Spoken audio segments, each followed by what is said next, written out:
right. Now, let's delve into our big story today because the New Patriotic Party is set to launch protest on 23rd September on what they describe as a state-sponsored harassment over the arrest and continued detention of Kwame Baffoe, popularly known as Abronye DC. Just last week, a judge remanded Abronye into custody for 1 more week, sparking a legal debate on the position of the law for an act of misdemeanor. We're here from the political party because we're joined anyway. However, introduced to as our guest. Of course, everybody's favorite, Dennis Veracruz-Abwaje, aide to Dr. Bawumia. I like to call him the custodian of the Dr. Bawumia campaign architecture. That's how I like to describe him. And then you're wearing red. Yesterday was white. Yes. How many colors do you have of this?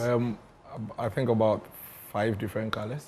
Tomorrow I wear blue. Nice. Yes, tomorrow I wear blue. So if by this one, the Gen Zs call it the mural. Oh, that's the what? The mural version of Dr. Mahmoud Bawumia's image. Oh, okay. This is for the Gen Zs. Oh, yeah. You won't see, because you are not a Gen Z. Dennis, if by 23rd or before 23rd, Abronye is released from custody, I mean, we're hearing as well that the Attorney General is stepping in, at least to secure his bail, if that's possible today. Would you still proceed with the protest? Yes, absolutely. I think the protest is not just for Abronye. The protest is for consistency. The protest is for equity. The protest is for respect for our laws. If you watch closely, since January 7th that this government came to office, there seems to be a sense of weaponizing our laws to intimidate opponents. And the defense you always have them come up is that the law is the law, which is true. The law is actually the law, but if you weaponize the law, it becomes poisonous. But why do you say they are weaponizing the law? I mean... So you see, if, for example, you are utilizing bail conditions to punish people, you don't need anybody to tell you that's what you are doing. It's obvious. In our statutes, the bail is there to, for example, ensure that the suspect shows up when he's needed. Or the suspect doesn't go out to sort of undertake the same offense that he undertook, for which reason he's been investigated or is in court. But if you have a scenario where all these things are out of the way, but you can clearly tell that somebody is being held and given a bail condition that is unreasonable in order for him to be kept, for a longer period, that's a worry. And it's something that all of us should be concerned about, not just me, because you see, precedence becomes law. Precedence becomes law. And once we allow it to fester as a people, today it may be all these other people that have been treated in this manner, but you never know where the axe will fall the next time. And that is why the 23rd protest is extremely important. It is to simply draw the government's attention that, listen, be careful what you are doing, because it is the future of this country that is at stake, and not just about you getting excited for what you are doing. Pay close attention to the actions of this government. It is as if they get satisfaction from dragging their opponents. How many people haven't they dragged through such processes?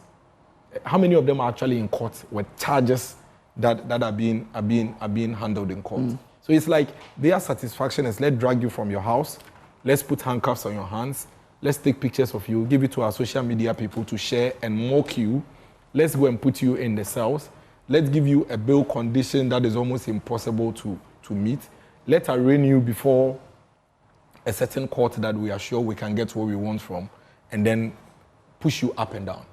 Otherwise, why is Abronye in a black maria? The police has said that they wanted to protect him as well. You'd understand that man commands a bit of some crowd. Awesome. So you see, that goes to reinforce the point I made about weaponizing. So you can do the right things and still hurt people. So you see the way they've nicely said it is to protect him. It gives a certain sense of fine justification for that. But there are several ways you can do that. We've seen armed robbers, we've seen murderers being driven in smaller vehicles and less sophisticated vehicles than the Black Maria. Have you seen the gentleman, the immigration guy, the gentleman who murdered the immigration guy? Have you ever seen him in a Black Maria? But you saw that he's almost mobbed. But why is he not in a Black Maria? Even he is not in a Black Maria. Would it be okay if he was transported in a smaller car? Doesn't make it any... I mean, yes, it does. Because you see, you are basically showing the guy where power lies. That's what you are doing. And it's okay. But it is not okay for the future of this country. Because basically what we are saying is that, Abronye qualifies to be a future Yoko or NIB boss. He does, actually. He has all the credentials. He does. He has all the credentials. And so if one day you treat him in this manner, and one day he also finds himself in a position like that, and he decides to, retaliate. But he cannot abuse the law if the law is not. But the law is being abused right now. That is the point. I don't think any. But you say he will be an Yoko boss and therefore can retaliate in that manner. Yes. But if you treat him in this manner, that's what I'm saying. Instead of us keeping quiet, all of us keeping quiet and allowing this to move in circles, we need to take this opportunity and nib it in the bud. For this particular matter, and stop it once and for all. You get what I'm saying? For this particular matter in court, you'd agree that many, including people in the NDC government, have spoken against the reasoning that the judge gave. But does it make you feel any better if the judge is referencing consistency in his court, that in the Eswell government, he also had to remand persons under similar situation? Doesn't make you feel any better? It's even strange sometimes when the judge is actually referring to his own rulings, which could be faulted anyway. It's quite strange. One would have expected the judge to reference much more other instances, other cases, because you could have erred in your first one. You understand? It doesn't mean that because you did one, which could be an error, you should repeat it because you have an opportunity to do the same. As for the judge's situation, I am hesitant to really take it up the way and manner I want to take it up. My concern is with the IGP. And I think that Mr. Yonu should just, realize that he is moving on a slippery ground. He should take it easy. Listen, Kojo, there are more pressing issues, more critical. Have you noticed that in the past 3 months, the level of crime in this country, it is either a tribal war. We used to read tribal wars in social studies. Let me for you and I. We used to, when we were in basic school, we used to read tribal wars in social studies. In fact, in our lifetimes, we really didn't see tribal wars. But today, it's all over the place. You are having some here, we have this. No, but the Kwanta tribal dispute existed even before the saying IGP. that, Solar Kalbatuna as well. I'm saying that, for some of us, we heard about the Nkonya fight 90 years ago, but really in our lifetime, once in a while, you hear. But right now, either you are hearing somebody has murdered somebody and put them in a gutter somewhere, or you are hearing armed robbers. Even highway robberies are back. Last night, I hear the Nkoko bypass, highway robbery. 3 days ago, the Kumasi Road, highway robbery. So there are more pressing things for the IGP to turn his attention to. The IGP went to Boko. His own vehicle was shot at. The gentleman who shot at his vehicle, he couldn't arrest them. He rather went to promise them police recruitment if they put out their arms. So for an IGP to use the law and his position to settle personal scores, I have a problem with it. But you see, we don't learn. Public servants and politicians don't learn. Who does he have a personal score? We don't realize that. You see, we don't. He doesn't have a personal score with Abronye, does he? What is the issue with Abronye? But it doesn't mean he has a personal score with him. What is the issue with Abronye? If I defame you, if I call you names, what is the recourse in law? MFI is the law student. You better. No. What is the record? Well, don't we have definitely is not a criminal. Exactly. Thing. Don't we have? But is that a personal score? If you read the facts of the matter, it is by extension that they brought the IGP matter in there. It's not the first cause. It's not the first. The two charges on which the two counts didn't have. What are the issues behind the two counts? I want to know. The conduct, his conduct. What is it? Well, the police didn't state in the conduct. So you see, so the mere fact that MBFA. No, but what is the issue? Just tell us. I mean, indicate. I mean, he's your party member. You should have the mere fact that even on this set, we are struggling to put a finger on specifically what the issue is, beyond the fact that you don't like the guy, the way he speaks, and maybe his insults, which are pure moral issues and all of that. We are struggling. You are trying to push him into a certain space. Because if what I am hearing Abronye is being held for is what it is, then I'm sorry, Mr. IGP, the Ebuako North a party executive of the NDC is on video, the video is here, saying in clear words that he is going to kill Nana B, the national organizer of the NPP. He's going to kill Afenyo Markins and other NPP people. He said it in Akwetia. He was in a white jalabia, and the video is here. The gentleman is still walking. Has NPP taken it up? Yes. A petition has been written to the IGP. He has done nothing about it. So you see, Kojo, you and I should be worried, Emifa. But these conducts are not moral. They are I am saying that you should be worried. You should be worried that if I miracles threaten you, like the Ebuakwa North guy has threatened the Afenyomakens and Nanabi, and we send a petition to the IGP, he does nothing. But when it has to do about him, then he is all over the place trying to show somebody where power lies. We should be worried about that. For me, that is the only concern that I have. Mr. IGP, the time is taken. The days are moving, MFA. You are going to be on the other side. You are going to be a civilian pretty soon. Are you going to be proud about what you are leaving behind? See, in the past 8 years, you and I have seen several IGPs come and pass and go. And I'm sure when they are home, there are things that they will sit back and say, did I do it right? And I think the IGP needs to do some reflection and ask himself, why is it that I'm selectively applying the law? We were here when Azoka threatened Afenyomaken on live TV, on your channel. Mm-hmm. They said they had arrested him. Till date, nobody saw when, how, where Azoka was arrested.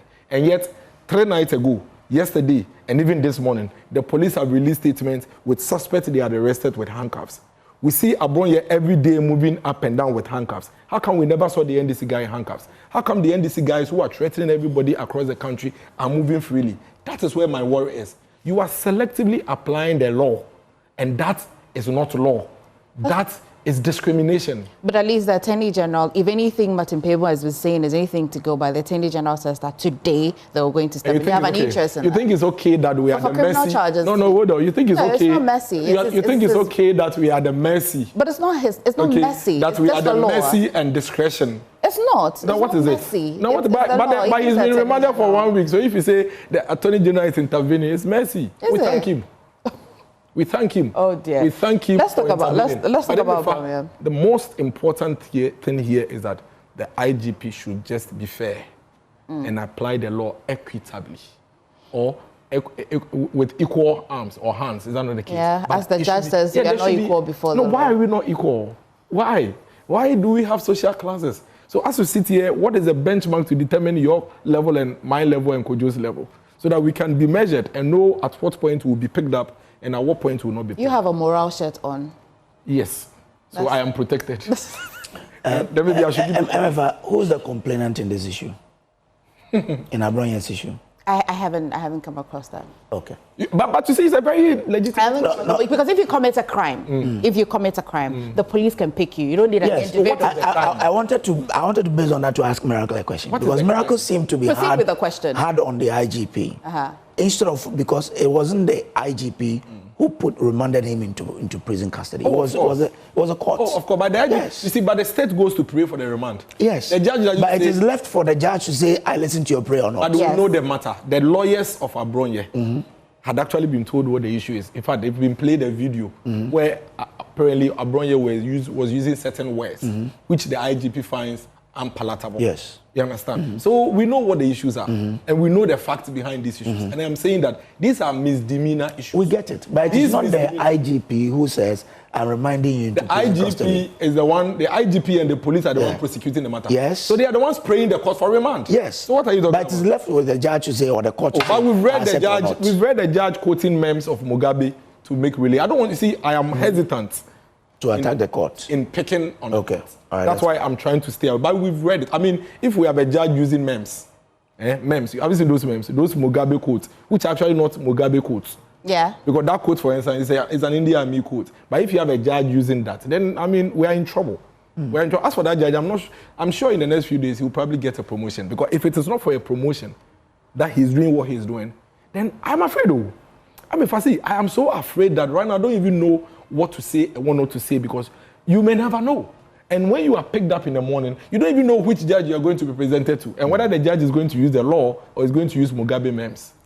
Well, I think that honestly, Miracles will be all right, because he's not just because he belongs to a political party. We've had legal practitioners saying that for a misdemeanor, the way the matter is being handled is quite untoward. But let's get into Dr. Bawumia and his campaign. So, Dennis, one of the newspapers reported that Dr. Bawumia says that Ghanaians should forgive him.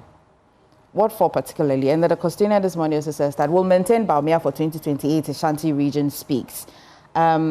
If you have seen a new poll by a new researcher, Dr. Evans Dia, I think, which is putting Kennedy Japan ahead of Bawumia, as opposed to Global Info Analytics. I've put all of these 3 questions together. what is Dr. Bawumia apologizing for, one, if that is true and the newspapers didn't misreport it, and two, if you've seen the polls that says that the sample size that Global Info Analytics used to put Dr. Bawumia as the front runner, the sample size is very small, and so he had increased the sample size and the numbers have changed. Have you seen the polls? Let me respond to, let me use his own response to deal with it. You see, as for the posters and all of that, I've always said it. Dr. Mahmoud Bawumia pays very close attention to the issues behind it and not necessarily the nominal numbers. Because as for your nominal numbers, data can be manipulated for whatever purposes. But what are the people saying? So any post that comes up, we take it, we go through it. What are the people saying? What are the feedback? We also test it. And then where we need to tweak, where we need to improve, we'll do that. No doubt about it. Let me not go into the details of the post. We have already started the journey. My godfather always tells me that when you are in the middle of the battle, that is not when you pause to think whether you want to fight or not. You're already in there. The battle is on. 31st January is just around the corner. I have absolutely no doubt in my head that based on the feedback we have received from the party people across the length and breadth of this country, the NPP as a party knows what to do. And Dr. Mahmoud Bawumia is the one the party is going to settle on. That is without doubt. I mean, I've been in this party in my short time for a very long while. I have been through the mill. There's no level in our party that I haven't served at. I know the psyche and the thinking of the party people. Could you, beyond all the noise, all the chaos, all the back and forth, the NPP delegate has one thing in mind. Let's win 2028. So eventually when he goes to the ballot and is going to vote, all the things we've discussed and spoke about do not matter. Only one thing, who it is that is on this ballot that can win us power in the next 1,184 days. That is 2028. And that's Dr. Mahmoud Bawumia, based on three things. Dr. Bawumia's conversation is based on three pillars. That he is the most prepared of all the aspirants. He is the most formidable of all the aspirants. And is the winnable of all the aspirants. And these three things are the things that matter to the party. That we don't have enough time. 2028 is just around the corner.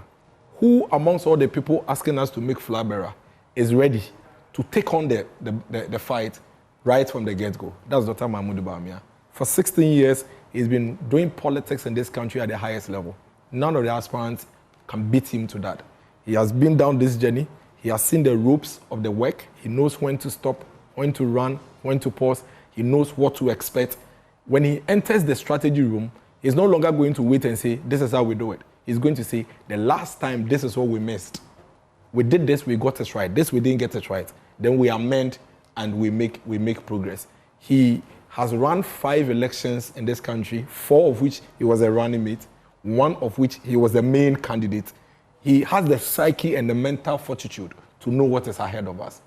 Now, what makes him formidable is that we are going to go against an incumbent NDC party that is shameless in the abuse of their incumbency. The NDC is a very shameless political party. When they are abusing their incumbency, they have no shame. They are so raw. You mentioned them in 8 months. Oh, which 8 months? Are they a new political party? We know the NDC. Oh, why are we not in the same industry?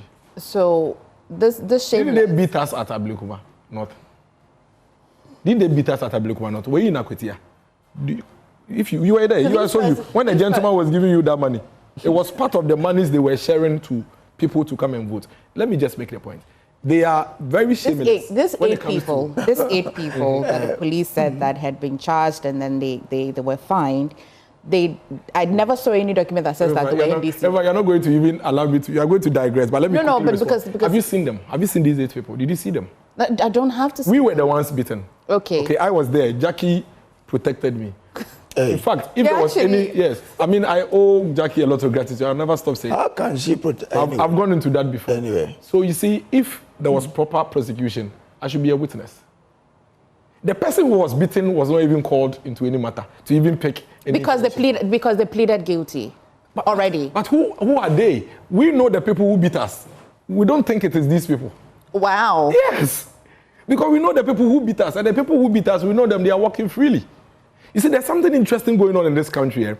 But the NDC and the few policemen who are helping them to do this, it will come back to bite them. That somebody is beaten. The person makes a complaint. The person never hears from you again. The next day, the person hears that some people have been prosecuted and they've been sentenced and charged to some 8,000 Ghana cedis or 6,000 Ghana cedis. You didn't call me to even come and identify whether these people are actually the people who beat me, but you say you have closed the matter. But think about it. You are a lawyer. I'm not a lawyer. No, you are a law student. But it was telecast. The what was telecast? Of course, the Ablekuma North. I'm telling you that the people they claim they have sent. Have you seen the people? They are not the ones who beat us. Have you seen No, but I know those who beat us. They are working freely. Because it was a fine. They were not working freely. They haven't been fined. No, how do you know this? Because they are not in court. Because the people. Because so we these know 8 them. people. Have you seen them? I'm telling you that. See, forget about those I haven't seen. I'm telling you about those who beat me. I know those who beat me. So I'm trying to let you understand that the tendency of you seeing them still is high because they were fine. No, you are wrong. We know them. We know those who work at the ports. They are still there.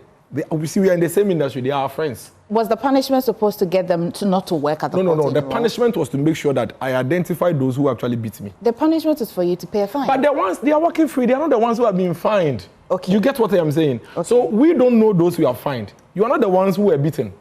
We were the ones who were beaten. How do you go and pick people and say they beat Hawa Kumsi and Miracles? When Miracles and Hawa Kumsi have not identified to confirm whether they are the people. Okay, I was the one that took you here. Let's come back. Now, Dr. Mahmoud Bawumia remains the most formidable amongst all of them because we have the polls don't mean anything. Because it means something. That's why I've told you that we are working with the information behind. Okay. That's what Nameze can be manipulated. And I'm of the view that it has been manipulated. I mean, when you heard Evans tell you that somebody's was a smaller sample, and let me leave that fight to the posters. They know what they do. Yeah, I have my views on that. Because Evans, for example, is on Ken's team. You understand? Evans is on Ken's team, like it's public. He's on Ken's team. So if you are on Ken's team, you and Mefa, you know me, we have a long-standing relationship. And then I'm running for president. And then you are with me. And then tomorrow you come with the polls. The polls should be questioned. Okay. Isn't it? But let's put that aside.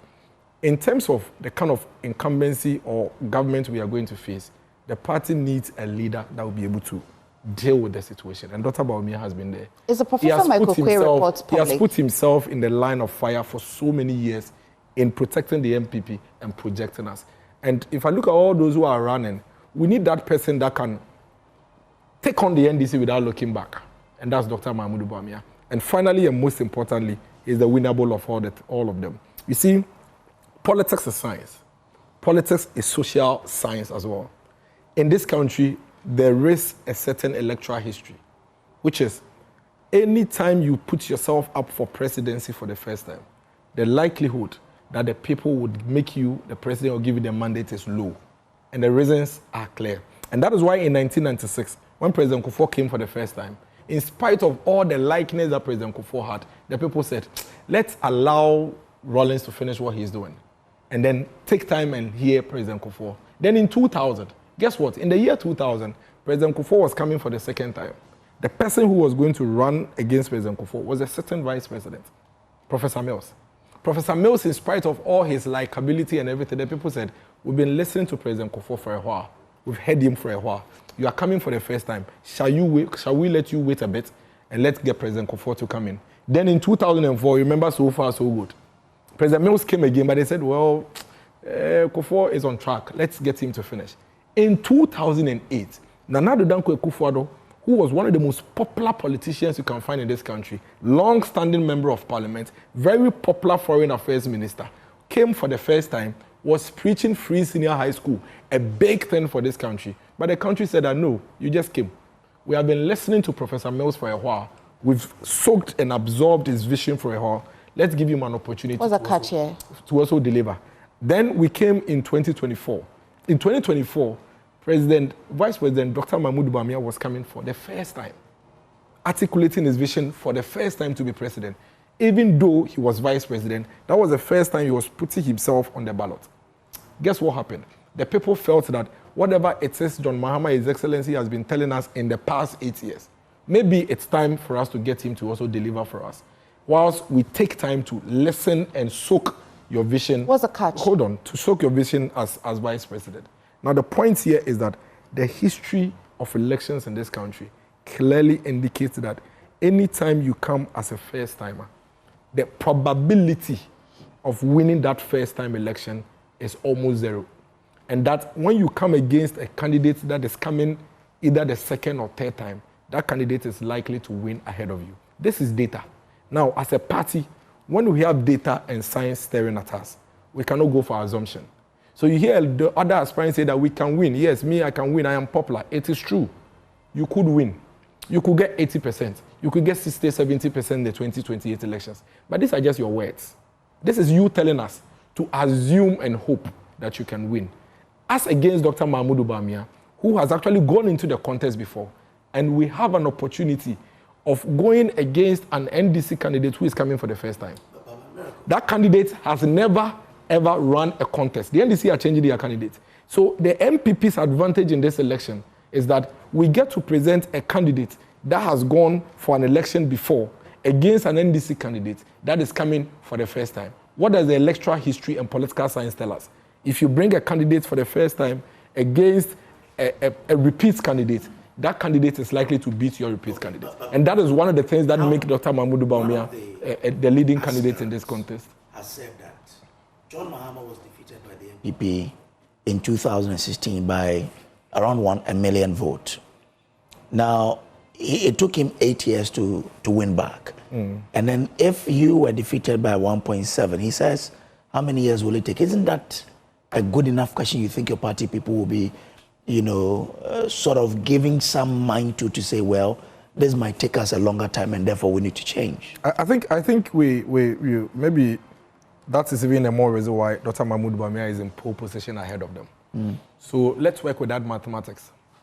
If Dr. Mahmoud Bawumia, you claim, has a deficit of 1.7 million, what it means is that you are admitting the votes you got from the previous elections. Is that not the case? Yes.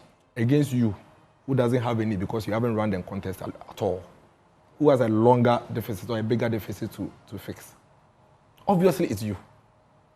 Because you, if we're going to work on the assumption that Dr. Mahmoud Bawumia ran a contest and has 41.7%, and that assumption is correct and stands, then how about you who has 0 and you haven't been tested at all? What you are asking us to do is to work with assumptions.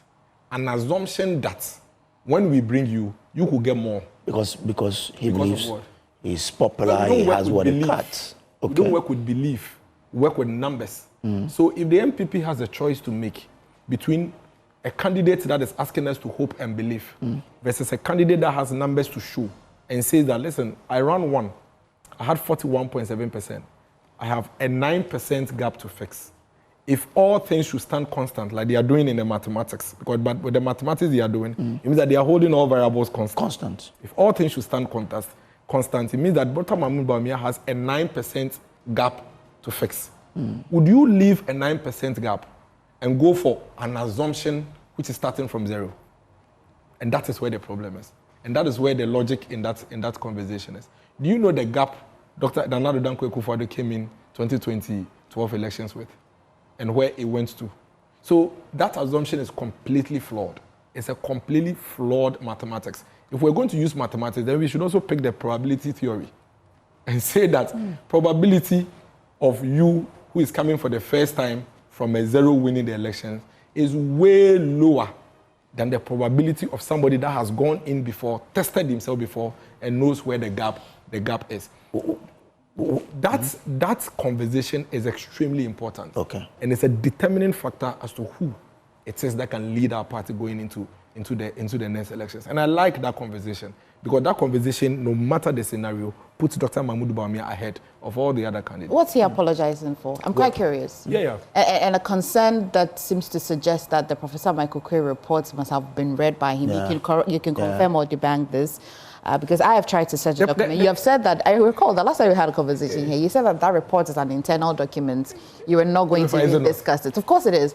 So Dr. Bawumia seems to be very confident that the purported factors, what people are pushing, is the reason why he lost. He says they're not. So first of all, let me make a quick correction here.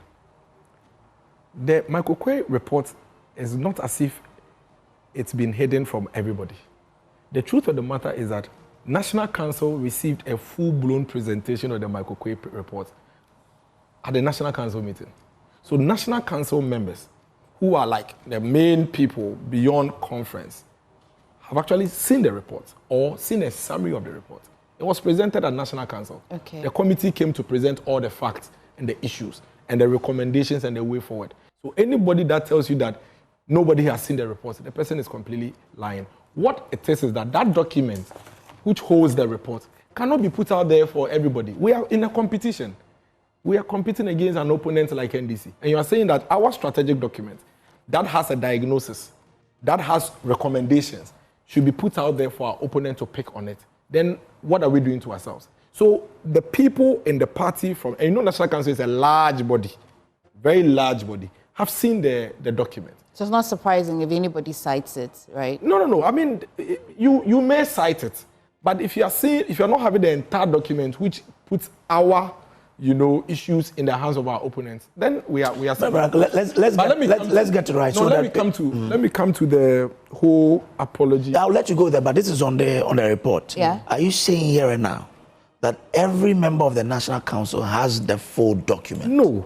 I am saying that every member of the National Council has had an opportunity to know what is in the document. Not the full document itself. Oh, but you see, the document. What difference does it make anyway? It full or half? Exactly. What difference does it make? No, because if someone comes here, if someone from today releases a certain portion and claims it is part, then we can say either this guy said, oh, they didn't get a full document. So clarity is good. No, none of them have the full document. Okay, that's fine. But the committee made a presentation of the issues in the report. And you see, it makes sense. Like I said, National Council is a big body. If you put your strategic document in the hands of everybody at the National Council, basically you have sold the future of NPP. Go to the apology. To our opponent. All right. Now, the committee report... Again, quickly before you go to the apology, where would Dr. Bawumia, how did he know that the factors that led to the defeat in 2024 would not include religion, tribe, and all the others? Because it was presented at the National Council. Okay. It was part of the committee's report that was presented at the National Council. Okay. National Council had the opportunity to hear from the committee report and understand the issues and the factors that led to the party's defeat. Okay. And that did not include issues of religion. Because in Ghana, really, nobody picks the ID card to go and vote for a tribesman or a religious, a person. I don't think anybody does. I think people are really strongly affiliated to political parties. But not necessarily religion or tribes. What's he really apologizing for? Well, you see, as a party, we chalked several successes. But we also had a lot of low downs. No doubt about that.